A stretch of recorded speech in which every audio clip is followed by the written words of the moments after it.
اعوذ باللہ من الشیطان الرجیم بسم اللہ الرحمن الرحیم۔ دوستو السلام علیکم۔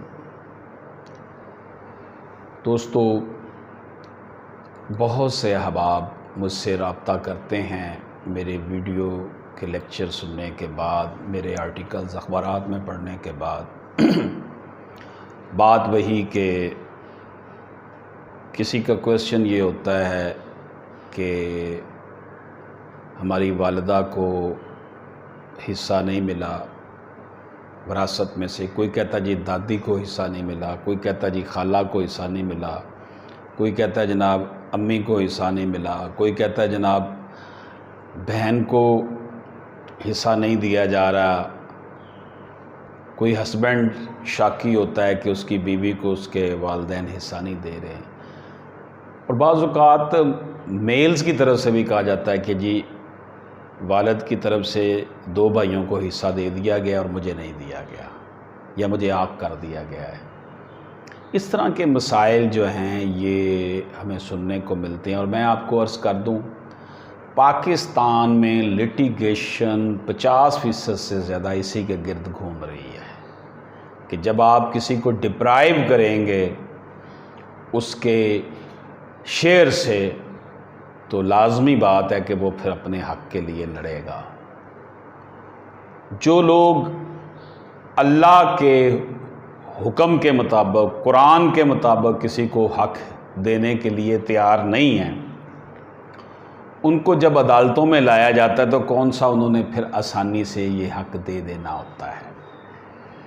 اس کے لیے پھر حکمت عملی اڈاپٹ کرنی پڑتی ہے،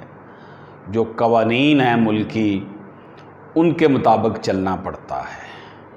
اور راستہ نکالنا پڑتا ہے، تاریکی سے روشنی کا سفر اختیار کرنا پڑتا ہے۔ کسی کیس میں یہ ہوتا ہے کہ جی ہبہ کر دیا گیا ہے، وہاں پہ ہبہ چیلنج کیا جاتا ہے کہ جناب ہبہ کیا گیا، کیوں کیا گیا، اس میں ڈس انہیرنٹ کر کے ہبہ کیا گیا، یا جعلی ڈاکومنٹس بنا کر جعلی سائن کروا لیے گئے وٹنسز سے، تملیک کروا دی گئی کہ جناب ہماری سیٹلمنٹ ہو گئی ہے، یا یہ بیان دلوا دیا گیا جی ہم دستبردار ہو رہے ہیں۔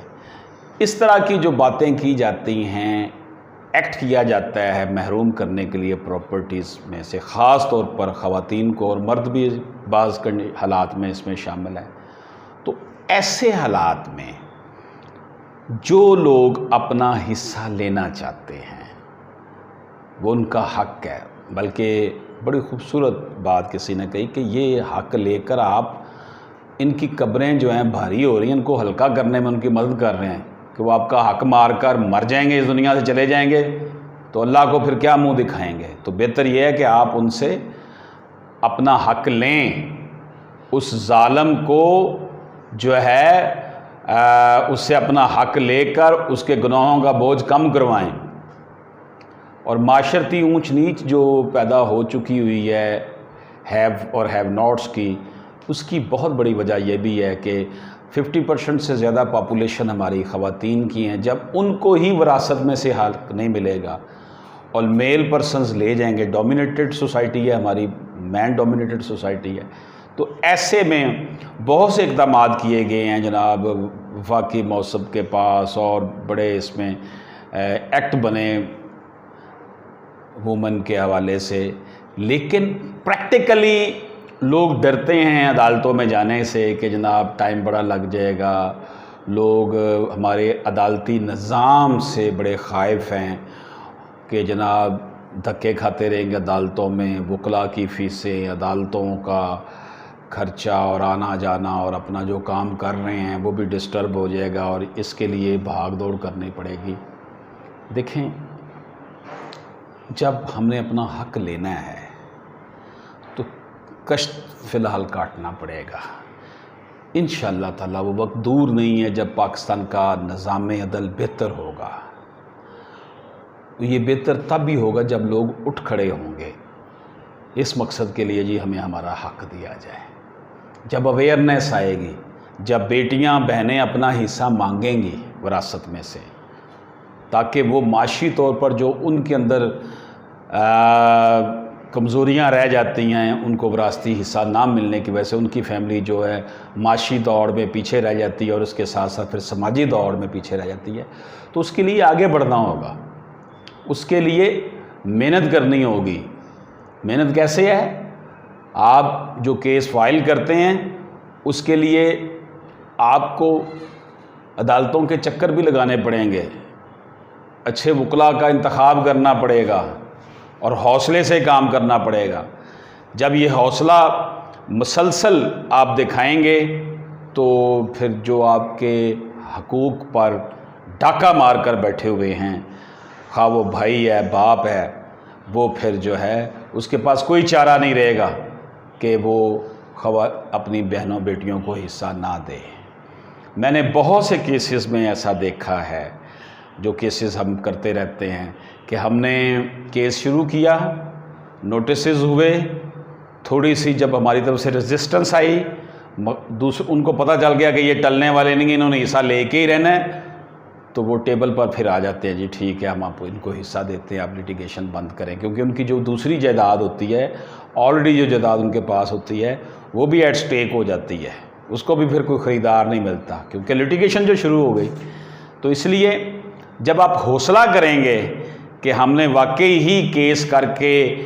اپنا حصہ لینے کی کوشش کرنی ہے، تو پھر دوسری پارٹی جو ہے جو آپ کو حصہ نہیں دے رہی وہ ڈیمورلائز ہوں گے۔ جب آپ حوصلہ ہی نہیں کریں گے تو ان کا تو حوصلے بڑھیں گے۔ اسی طرح جو یہ سمجھتے ہیں جی وہ پراپرٹی تو کسی کو دے دی گئی اور وہ آگے اس نے بیچ دی، ہمیں ہمارا حصہ نہیں ملا، بھائی کو دے دی، بھائی نے آگے فروخت کر دی تو اب ہمیں کیا ملے گا، ایسی بات نہیں ہے۔ آپ کا حصہ اسی طرح برقرار ہے، اگر اس نے بیچ بھی دی آگے کسی تھرڈ پرسن کو تو وہ بھی نل اینڈ وائڈ ہو جائے گا، آپ کو حصہ آپ کا وہ جو بکی ہوئی پراپرٹی جو ہے اس سے بھی ملے گا، اس کی جو موجودہ پراپرٹی ہے اس کو بیچ کر بھی آپ سے کے پیسے آپ کو دلوائے جائیں گے۔ تو اس کے لیے حوصلے سے کام کرنا ہوگا۔ جتنی تاریک رات ہماری عدلیہ کے اندر ہے، ہمارے عدالتی نظام میں ہے، اس میں اگر ہم نے اپنی سپیس بنانی ہے، اپنے راستہ نکالنا ہے، تو اس کے لیے ہمیں پھر گھبرانا نہیں چاہیے، حوصلے سے کام کرنا چاہیے اور ایسے انداز میں کام کریں کہ حق وراثت جو ہے وہ ہمیں ملے۔ اور انشاءاللہ تعالی جس نے بھی کوشش کی ہے اس کے لیے راستے جو ہے نا وہ ہموار ہوتے چلے جائیں ہیں۔ اللہ پاک نے یہ حدود مقرر کی ہیں کہ بیٹی کا اتنا حصہ، بیٹے کو اتنا حصہ۔ اب جو اس کو نہیں دیتا وہ قرآن کو نہیں مانتا، وہ گناہ کبیرہ کرتا ہے، وہ دوزخ کی آگ میں جلے گا ہمیشہ۔ تو اس لیے میں یہ سمجھتا ہوں کہ اپنے حق کے لیے آپ کو سینہ سپر ہو جانا چاہیے۔ اللہ پاک ہم سب کا ہمیں ناصر ہو۔ لقد جاءکم رسول من انفسکم عزیز علیہ ما عنتم حریص علیکم بالمؤمنین رؤوف رحیم فإن تولوا فقل حسبی اللہ لا الہ الا علیہ توکلت وہو رب العرش العظیم۔ انشاءاللہ تعالی ہمیشہ جیت مظلوم کی ہوتی ہے، یزید کا نام لینے والا اچھے لفظوں میں کوئی نہیں ہے، اور ہمیشہ حسینیت ہی جیتتی ہے۔ اللہ پاک ہم سب کا ہمیں ناصر ہو۔ اللہ حافظ۔